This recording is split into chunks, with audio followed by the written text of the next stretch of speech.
All right, so some updates on the Miata and what we're going to be doing here. On Monday, this last Monday, we went to Rockford Speedway to do some testing for Summer Nights show coming up in August 2nd. And we had a little bit of an issue with the car. After a little bit, pulled back in the pits and we hear a knocking noise, which can only mean probably one thing: spun rod bearing. So here's our Miata. It's got a 95,000 mile stock 99 motor in it. That's what the motor that's in the car. We've had the turbo on it for 3 years now. This last season and this year, we're making 300 wheel horsepower, so about 345 at the flywheel. This motor was rated for about 135-ish horsepower at the flywheel from the factory, so well over double the power. So eventually something was going wrong. We knew it. We were going to rebuild it prior to the start of the season, but with all the stuff that happened and went on, we definitely couldn't get it done. Definitely not happy I can't share this experience with my students, but we're going to try and film as much as we can. This is the next best thing. We're going to pull it out today, hopefully pull the oil pan off and check underneath and see. And then actually my dad's buddy who lives down the street here from his house, we're at his house because we can't be at the shop. He works at a machine shop, and so he's going to maybe come by and take a look at it later today or later on, and then we're probably going to bring it over there and see what we're going to do. I don't know if we're going to rebuild it, like back to stock spec and just send it, or if we're going to take and put rods and pistons in it and stuff. It'll kind of see how much it's going to cost and things like that. So just to kind of show you guys what we're talking about here, we're going to start up real quick. We already drained the coolant out of it. Start up real quick to give you guys an example of what this sounds like, so you know what a rod knock sounds like. So we'll go ahead and start this up real quick.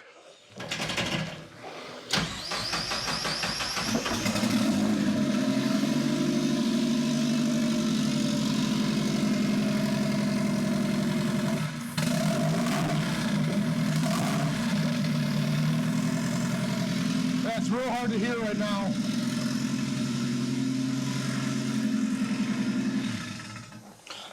So unfortunately it's really hard to hear right now with the exhaust and all that stuff in the garage.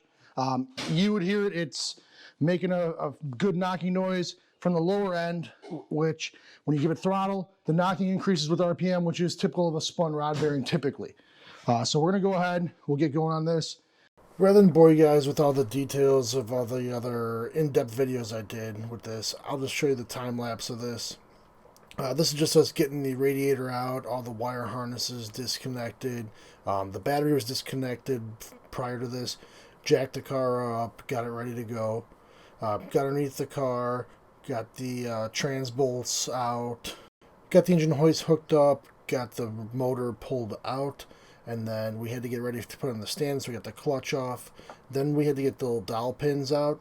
And you can see me in the video here using a torch. We're going to heat up the ears, use a vice grip, clamp it on there, and use a hammer to knock it out. Next, we attach the engine stand to the motor, and we got that all together. We started pulling off all the bits and pieces, starting with the turbo manifold, then the intake manifold, the alternator, crank pulley, water pump pulley, then pulled off the valve cover, got the rest of the front covers off the motor, so then we could pull it back into the garage and really get a better look, because we really want to get the oil pan off and take a look underneath inside there. You don't always want to pry, like you don't want to put this in between here and pry because you damage the surfaces, but back here between the ear and the oil pan edge, there's a little slot where you can put a pry bar here on both sides, so we can pry that up that way.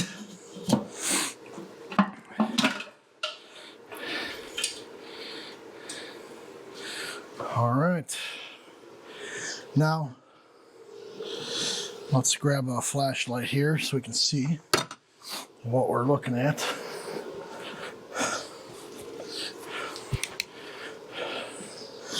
So you can see some metal shavings down inside here where the pickup would go. It's on the screen too.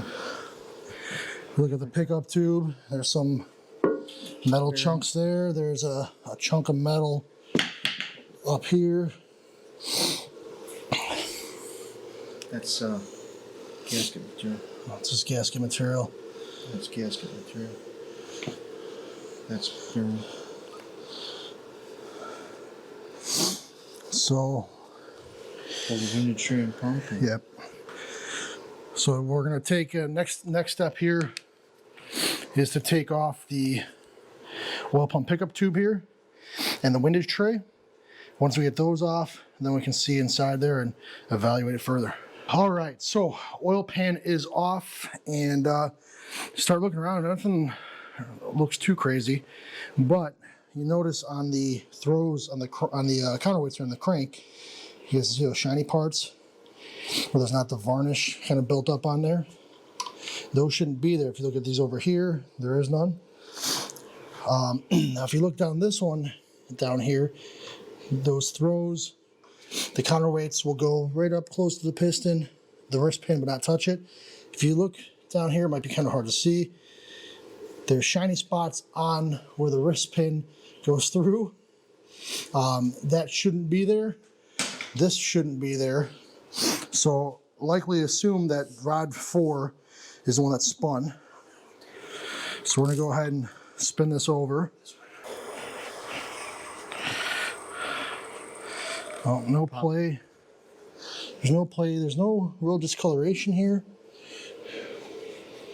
which should lead you to believe, but we'll go ahead and pull off the cap here. So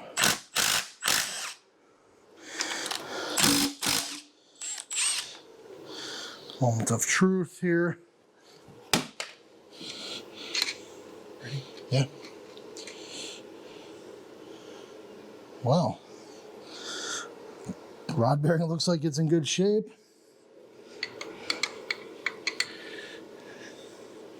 All right, so we got the motor spun around. We pulled off the number 4 rod and cap.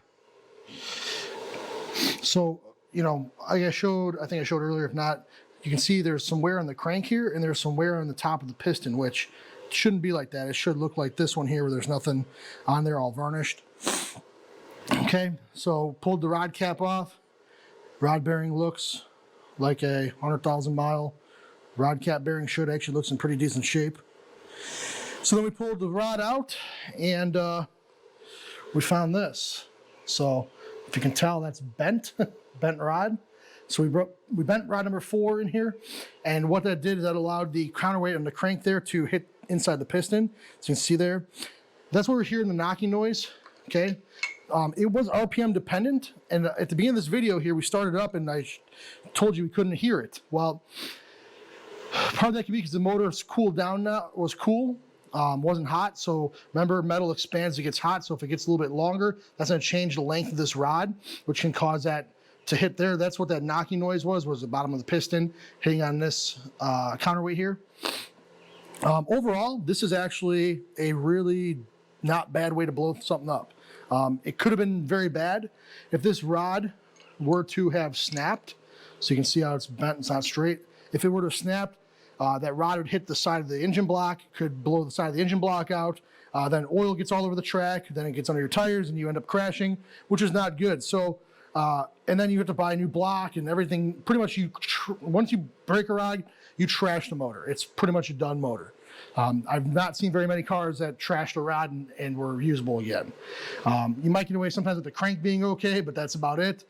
This thing, honestly, we could throw another stock rod in this thing and put it back together and call it a day. I think we're gonna do a little bit more. We're gonna do some freshening up. I don't know if we'll keep the stock stuff or whatever, but all in all, this is actually probably the best news we could think of, because it's not going to require a ton of machine shop work.